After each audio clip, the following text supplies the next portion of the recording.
all, nice to have you back for another one.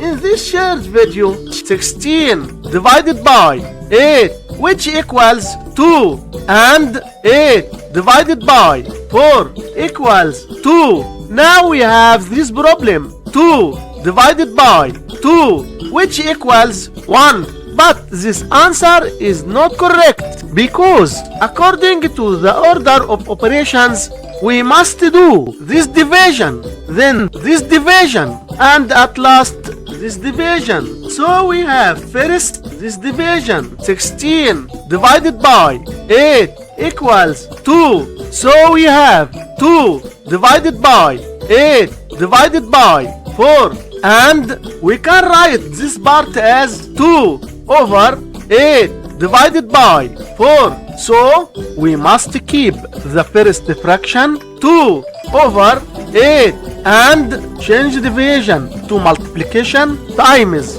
then flip the second fraction 1 over 4, which equals 2 over 32.